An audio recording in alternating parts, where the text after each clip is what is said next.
He was the composer. Not only that, he used to teach about Moorish history and Hebrew history, and he used to teach Arabic and Hebrew, saying that these two tongues, and he was teaching about nationality at the time in the 20s. He also left here and went to Ethiopia to live, him and his wife, and they started a school in Ethiopia. That school is still in existence today. Just a couple of months ago, they just honored his wife, who passed away because of their contributions in Ethiopia to the school. If it wasn't for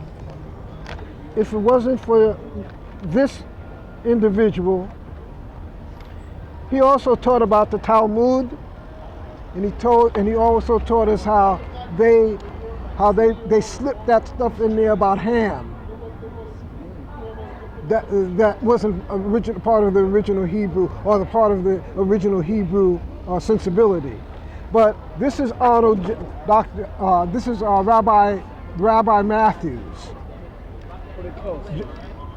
Rabbi Wentworth Matthews of the Ethiopian Hebrew congregation here in Harlem.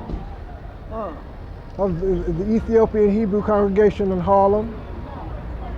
And it was him that sent him the ordination papers back from Ethiopia, as well as the papers where he could start the mystery school. Here.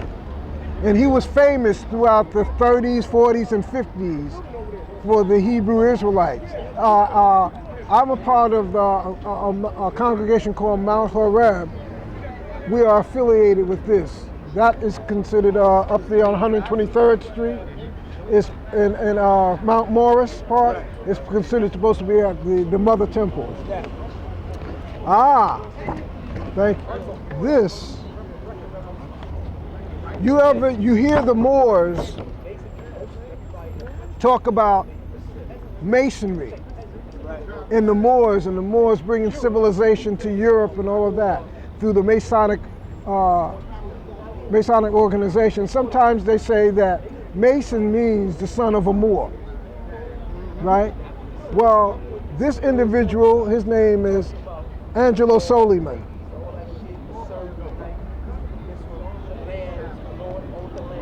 Right? Now he's spoken about in this book.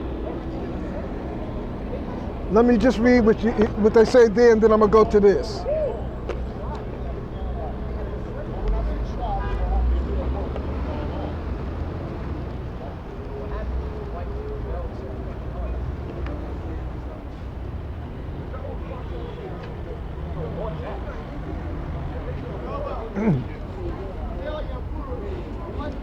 Now, in this book, they begin to talk about the Muslim community in this chapter, but then they start talking about the distinctive dress. Because even though they was taken into captivity, they were still trying to adorn themselves in the Eastern dress, right? So, this is you talking about this. In addition to distinctive headgear, some Africans managed to retain their complete traditional dress, with its numerous yards of cotton and flowing pattern. In Liechtenstein, which is in Germany, Angelo Soliman, the Muslim slave, he wasn't no slave, who became the teacher of Prince Francis, a nephew and successor of Wenceslaus' son, always wore the costume of his country. This was a kind of very simple garment in Turkish fashion, almost always of dazzling whiteness. Soliman was living at the court, and it was the bon ton in Europe at the time to have exotic Africans in full regalia attending the nobility. So his attire may have been a product of European caprice, but since he kept that costume to the end, even when he was living on his own, it was likely his own choice. Angelo Soliman had been forcibly baptized as a Catholic and by keeping his religion's distinctive garments, he may have attempted to negate the conversion. Now, they call him a slave and all that. But let me tell you his full importance. This is called the Moorish, this is Angelo Soliman, the Moorish Mason. Now, if you notice, he has the turban, he has the earring in his ear, he has a walking stick with the lion on it. And we call Angelo Soliman Angel Solomon or Suleiman.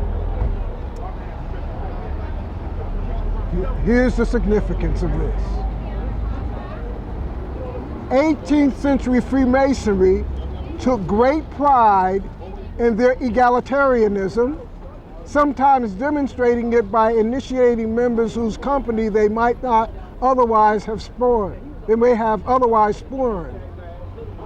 A celebrated example of Masonic broad-mindedness involved a one-time slave named Angelo Soliman. They're going to contradict themselves.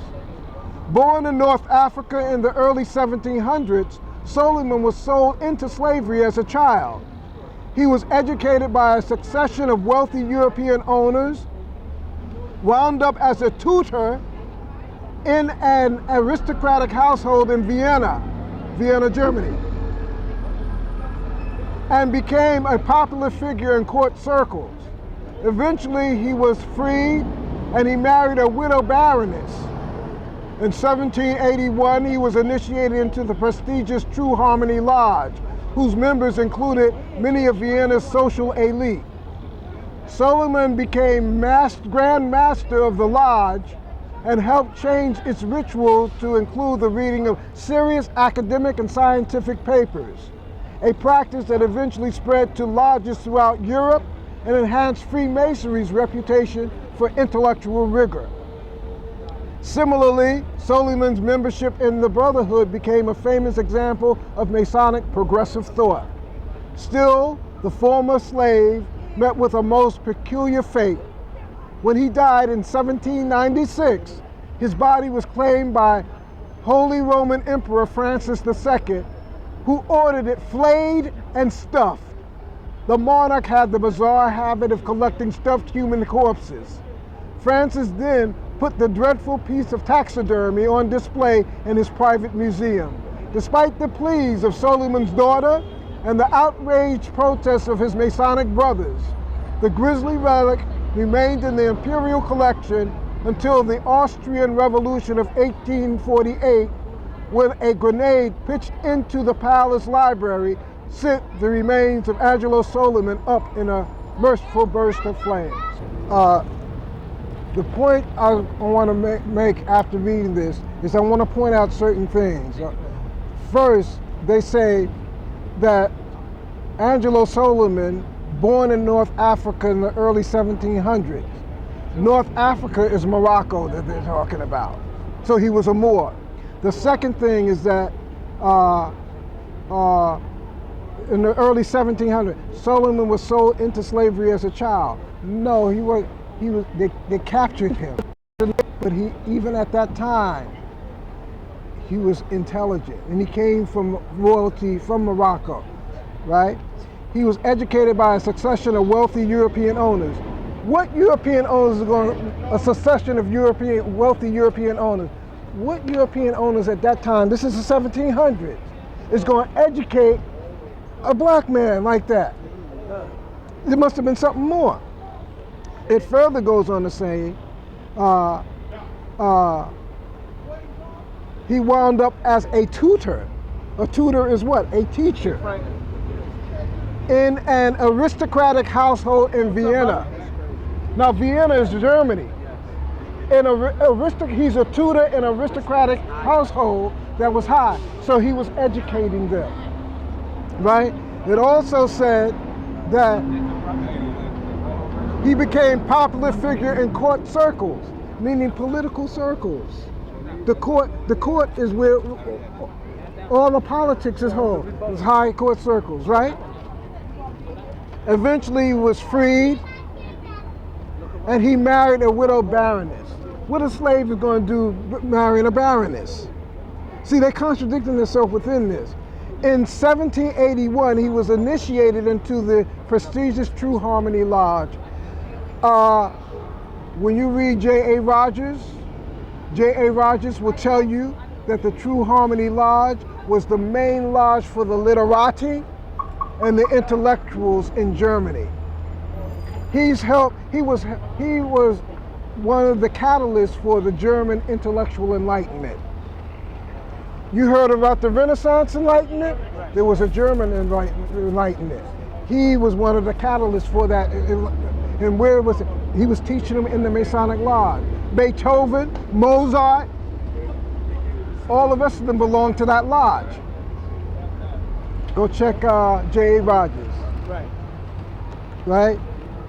Now, what it says here, Soliman became Grand Master of the Lodge. Wait a minute. I'm a Mason. You're a Mason too. So you're a Hebrew Israelite, you're a Moor. I'm a 32nd degree Mason. And you're a 32nd degree Mason. Yes. Not only that, you're also an ancient Kemetic brother. Yes. So what I'm saying, what I'm taking from you is that you opens up your mind to everything. You study because it's everything because it's all you. Part of it. No, it's all part of it. Okay. It's all part of it. See, the Caucasian took our thing and he had pieces of it that because he colonized the information. But it's really a whole circle.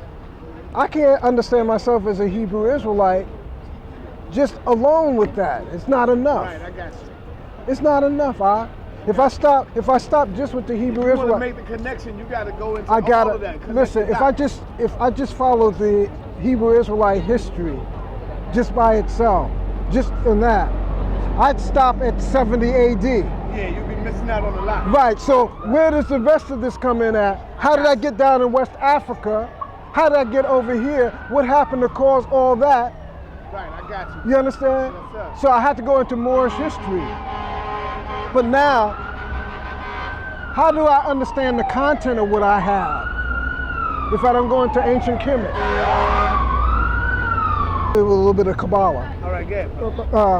So yeah, I have to study that. Like you say, for instance, the Ark of the Covenant. I'll get you in a minute if you're still here.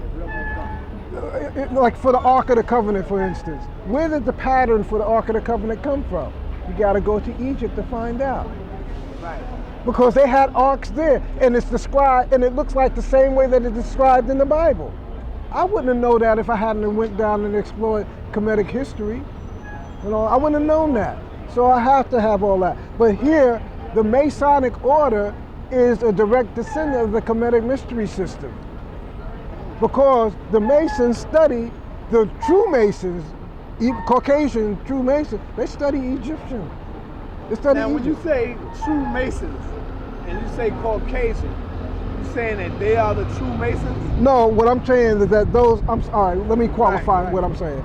I'm saying that those Masons that study Masonry seriously study Kemet. Right, because the true Masons was in Kemet. Right. They are the Kemetic people. Right. That's Yeah. right. That's right. Because There you all the go. ancient That's why I say all the ancient landmarks is there, and they're there in what? Stone. And when you look at the whole building of the Washington Hall and Monument, That's Egypt. it was built by the Masons, by us. Right. Yeah. Right. By our people.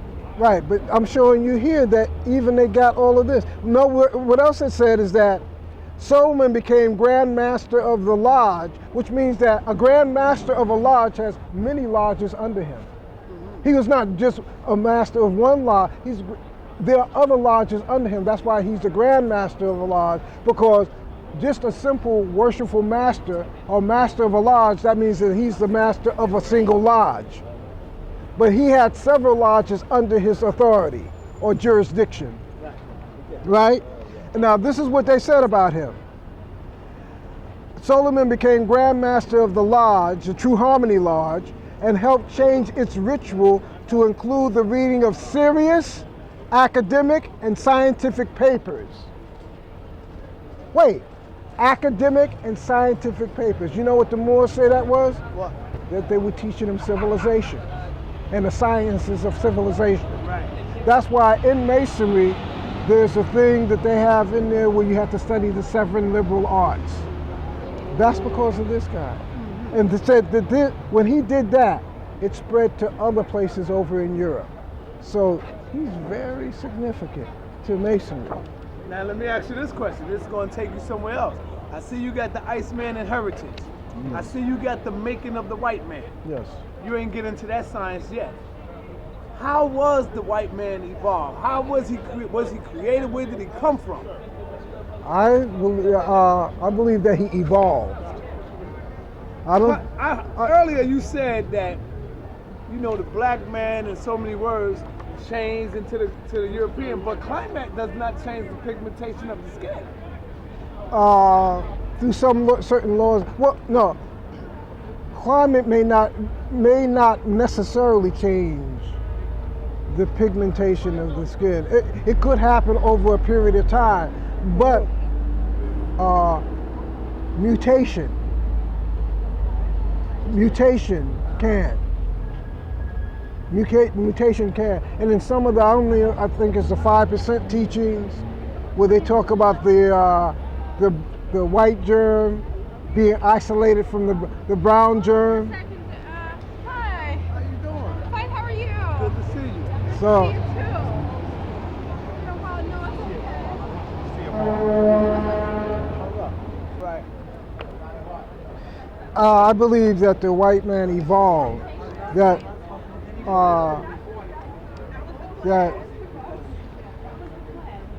I believe several things happened. I believe that he evolved out of the black man, and I think that among us, when any kind of mutation took place, we sort of isolated it. Because even in the Bible, it talks about leprosy and how you isolate the leper, and that he was put outside the camp. And we believe that these lepers, as they were born, they were isolated from us. We kind of took care of them. We took care of them at a distance. And some of them, because of the tropical climate, if you ever look at leprosy, you see they can't be around warm places. They have to be a cold climate. Now I've been battling with this right here, this topic for about over 8 years. When we talk about the creation of the white man, I always say the white man did not come from us. He didn't come from us, because for us to say that he came from us, we always say a drop of black blood makes you dominant. Black is dominant, white is recessive. So if the white man came from us, then we must not call him white, because black blood is going to make you black regardless. You see? So therefore, he couldn't have come from us. But if he He couldn't mutated, have came from us because he would be black. well, if he mutated, I'm gonna let you go right there. Go ahead. if he mutated, right, like say he came out as an albino and we isolated him, and to the extent that we pushed him up into Europe, because the climate would have been better for him there, and pushing him up through the, because when you read this here, this is called The Making of the White Man by Paul Lawrence Guthrie. He tells you that in the East, they took him up into the Caucasus, because there too the climate was more suited for him to survive. And that, as Dr. Jeffries say, he got caught up there in the Ice Age. And as that added to another mutation, which for the laws of adaptation. And with that, his whole psychology changed too, because of the environment, because of the environment he was in. That he had to adapt to the environment that he was in.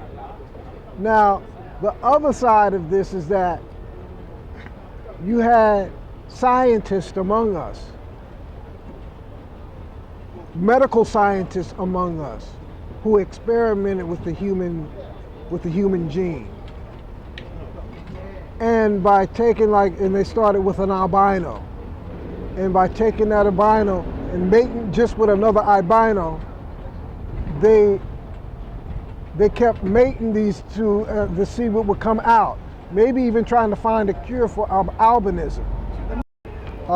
He talks on page 55, Neanderthal Caucasoids and mountain men.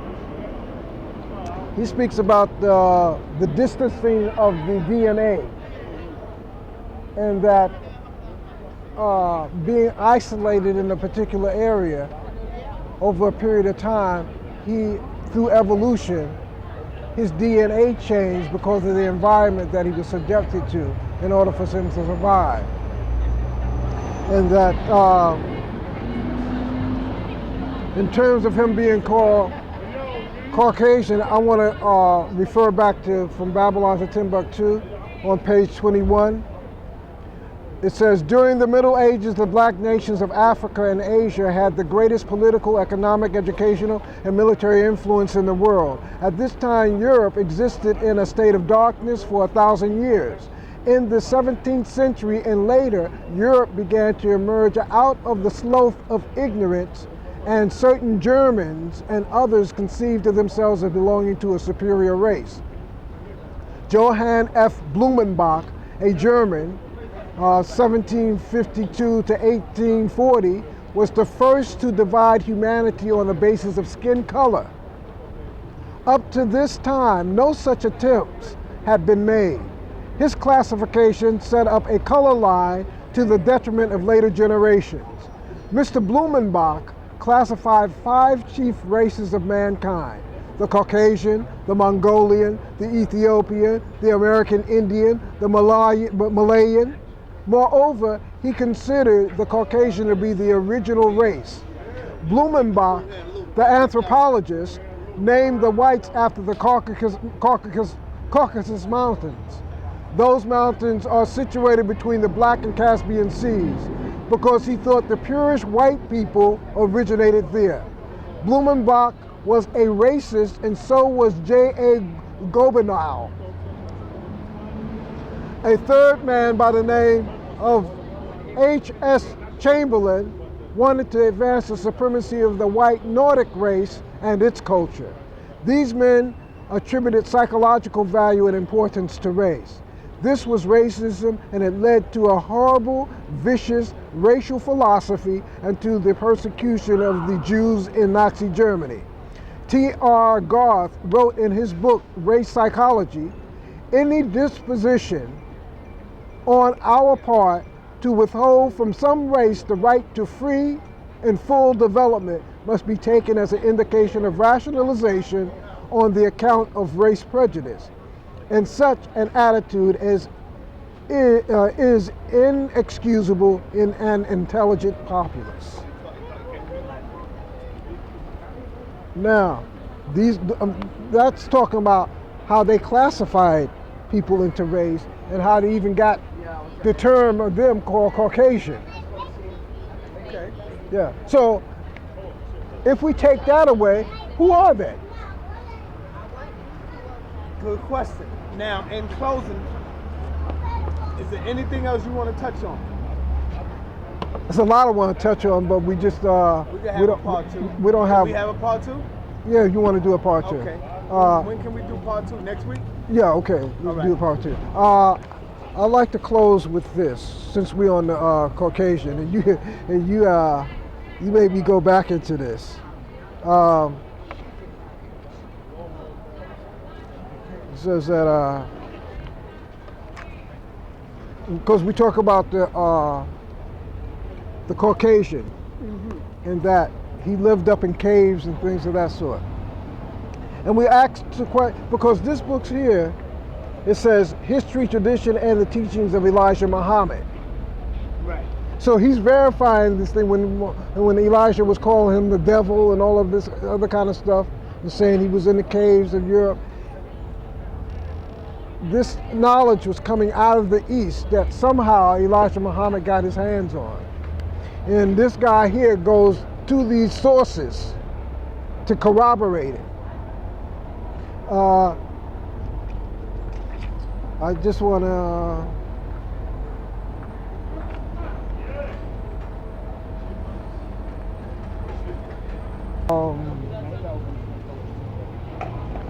on page 71, it's called The Desert Bandits. What was the result of those who were able to sneak past the border? Over the course of many years, the roads running along the desert became infested with pockets of Caucasian bandits. Hiding out along roads and caravan routes, the robbers survived by preying upon travelers, often murdering and stripping their victims of their possessions. The records of the region are replete with references describing how the marauders would often hide inside a hole or behind some bush near an isolated stretch of road and then jump out to beat the wary traveler with sticks while robbing him of his cargo. One report from the records of ancient Egypt says to them, "The ways are not guarded of road. Men sit in the bushes until the benighted traveler comes to take away his burden and steal what is on him. He is presented with the blows of a stick and slain." Other sources from Mesopotamia tell of a similar violence inflicted upon the original people by gangs of whites who had come down from out of the caves. One source in particular states, in a cave in the depths of the underworld, they have grown up. They are not acquainted with compassion and mercy. They cause disasters on the roads. On the roads of the land, they lie and crouch. I'm going to go, the next time that we come together, I can go into a little more of this because I'm having some more questions for you. Yeah. I'll write them down overnight. So. On page 35 of the book, Myths and Legends of Babylonia and Assyria, Lewis Spence quotes a source from ancient Sumeria describing how the devils of the desert would frequently lay obstacles across the road and wait until an unsuspecting person stopped to remove the obstacles, at which time the nomads would sneak up from behind and strike him down. This is what the ancient writer intended when he wrote, "The evil Udug, which makes the solitary ways difficult to pass over, which goes forth in secret, covers up the ways, the robber who cannot be forced back. They have struck down the wayfarer man as in a storm." That is a little introduction to show, to show how he came down into the east and caused mischief among all of us. And it also shows that his nature has not changed, and that within the teachings of Kemet, the Hebrew Israelites, the Moors, and those of us who are quite aware of the nature of this person, that these things that we should come together on. All right, let's iron out the differences, and let's deal with the truths that are true. All right, if we talk about slavery, if I'm an Israelite, I have to take part that some of my people, yes, was responsible. If I'm an Islamic Moor, we have to deal with that. But we just can't stay focused on that, because then you'll be throwing out all the good things that was contributed. We acknowledge that, yeah. I think you drove that point home. That was good. Okay. I never heard nobody break it down like that. Yeah. Where they connect the Moors and the Hebrews. Yes. I never even heard the truth